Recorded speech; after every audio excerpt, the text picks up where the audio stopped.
تم سب بچے بیٹھے ہو، والدین کو اپنی جنت بنا لو، ماں باپ کو اپنی جنت بنا لو، ان کی دعا لے لو۔ میرے نبی نے فرمایا کاش میری ماں زندہ ہوتی۔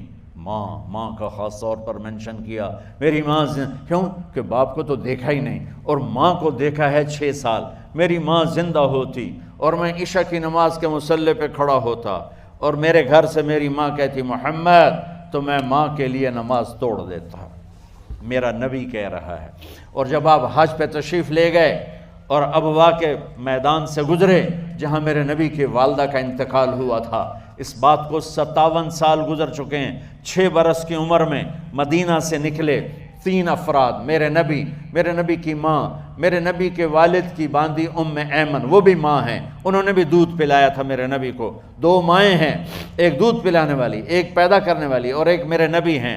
جب ابوا کے پہاڑوں میں پہنچے تو اچانک ہارٹ اٹیک سے حضرت آمنہ 25 سال کی عمر میں انتقال فرما گئیں، اور میرے نبی نے اتنا اس کا غم لیا۔ 6 سال کا بچہ، میں سن 2000 میں وہاں گیا تھا، میرے آنسوں نہیں رکنے کو آ رہے تھے کہ کہاں میرے نبی کی ماں کو اللہ نے اٹھایا، نہ کوئی آسرا، نہ کوئی سہارا، نہ کوئی رشتہ، نہ کوئی جھولی، نہ کوئی چھاؤں، ایسے تنہا یتیم کر دی۔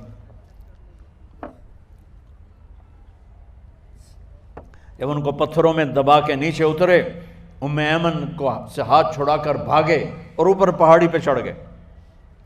جب ایمن پیچھے گئیں تو ایمن نے کیا دیکھا کہ ابوا کے پہاڑ بھی رو رہے ہوں گے، آپ ماں کی قبر کو چمٹ کے ایسے اوپر لیٹے ہوئے تھے، قبر کو پکڑا ہوا تھا، اوپر لیٹے ہوئے تھے۔ جب ایمن قریب آئیں تو سنا آپ کہہ رہے تھے اماں جی، آپ کو تو پتہ تھا آپ کے سوا میرا کوئی نہ تھا، آپ مجھے چھوڑ کے کہاں چلی گئی، کیوں چلی گئی؟ 6 سال کا بچہ پہلی موت دیکھ رہا ہے تو ان کو سمجھ میں نہیں آ رہا کہ میری ماں کے ساتھ ہوا کیا ہے۔ ایمن نے اٹھانا چاہا، آپ نے اٹھنے سے انکار کر دی۔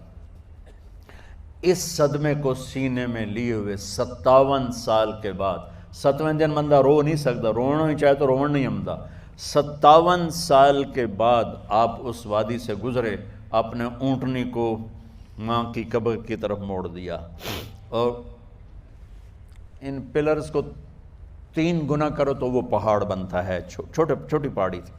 اونٹنی کو نیچے بٹھایا، اوپر پہاڑ پر گئے، اور یہ مجھے دیکھو، یوں آپ نے گھٹنے کھڑے کیے ماں کی قبر کے سرانے، اور یہ ہاتھ یہاں رکھے، اور پھر سر دیا اپنے گھٹنوں میں یوں، پھر رونا شروع کیا۔ اتنا روئے، اپریل کا مہینہ تھا، دھوپ سر پہ پڑ رہی تھی، ہم تو ٹھنڈی دھوپ میں بیٹھے ہیں، شدید دھوپ میں بیٹھے تھے، اور اس کنڈیشن میں یہ بچوں کا سٹائل ہوتا ہے، جب لمبا رونا ہو تو وہ یوں بیٹھتے ہیں سر اندر دے کر۔ اتنا روئے کہ آپ کی داڑھی ساری آنسوں سے بھر گئی، سینہ تر ہو گیا، احرام تر ہو گیا، اور کئی گھنٹے بیٹھ کے روتے رہے۔ 2 جہان کے سردار ہو کر تمنا کر رہے ہیں کاش اماں تو زندہ ہوتی، تو مجھے کہتی محمد میں تیرے لیے نماز توڑ دیتا۔ اور میرے نبی نے، یہ بچیاں غور سے سنو، میرے نبی سے پوچھا گیا یا رسول اللہ قیامت کب آئے گی؟ آپ نے فرمایا یہ تو اللہ کو پتہ ہے۔ میں نے کہا یا رسول اللہ کوئی نشانی بتا دیں، تو آپ نے فرمایا جب بچیاں ماؤں کو ذلیل کریں گی تو قیامت آ جائے۔ جب بیٹیاں ماؤں کے ساتھ بدتمیزی کریں گی اور ماؤں کو ذلیل کریں گی تو قیامت آ جائے گی۔ ایک ماں بیٹی کو میں بھول نہیں سکتا، ماں کے موٹے موٹے آنسو گر رہے تھے، اور بیٹی ماں سے کہہ رہی تھی بھوک نہیں، ہماری اپنی پنجابی زبان، بھوک نہیں، اوئے ہوئے ہوئے ہوئے، یہ تو ہم نوکر کو کہتے ہوئے ڈرتے ہیں، وہ ماں سے کہہ رہی تھی بھوک نہیں، یعنی بکواس نہ کر، اور وہ آگے چپ، صرف آنسو اس کے گر رہے تھے ایسا۔